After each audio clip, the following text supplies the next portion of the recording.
Hey, good morning, Internet, and welcome to a special September 30th edition of Pearls of Wisdom. I am here in Yokohama, Japan. Just over my right shoulder there is the Landmark Tower. Just over my left shoulder is the Ferris wheel at Cosmo World. Both of these are within walking distance of the conference center where the International Association for the Study of Pain conference is currently being held. This is a great conference for those who've never been. I'd encourage you to look for an opportunity in the next 2 years. It's going to be in Boston, actually, so lots of opportunity for North Americans to make it out and spend some time learning a lot about the advancements in pain research from a variety of different fields.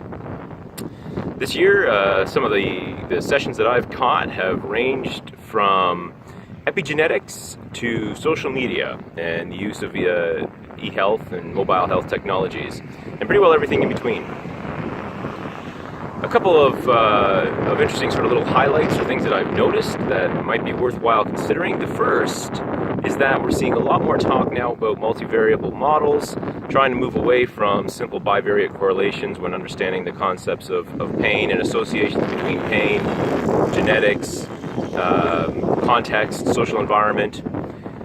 We're not as excited now by simple linear relationships, but we want to see complex interactions. There's been talk of the terms machine learning, for example, has become more common here.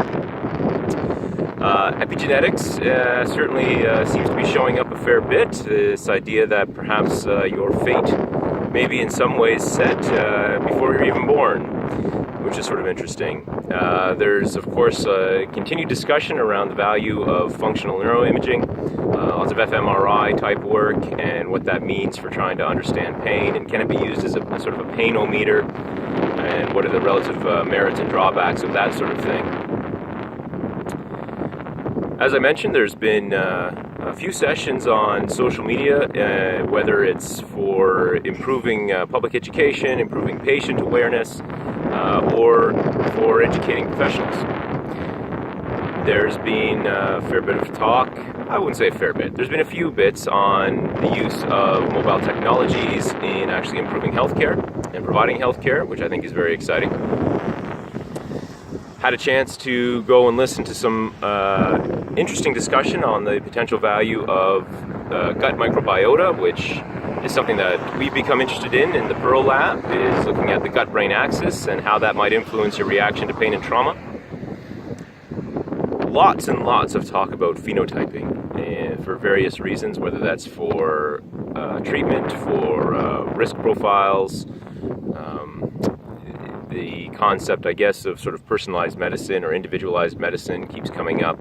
And so, quite a bit on phenotyping and what that is and what that means, whether that be imaging phenotypes, genetic phenotypes, cultural phenotypes, clinical phenotypes, and realistically sort of all of those combined together to try to create a picture of the person. Of course, that then, I guess, runs the risk of how many phenotypes do we need, how many are there, how many can we logically find. But at least the conversations are being had, so there's been a lot of excitement here. I've enjoyed my time here in Yokohama. It's around 6 a.m. right now. I'm still on North American time, so I'm sort of routinely up and out early in the morning going for a bit of a walk. You can see the world is just starting to come to life behind me. And I hope you enjoyed this quick synopsis. I'll continue to do a few more of these once I'm back in Canada land. But for now, enjoy.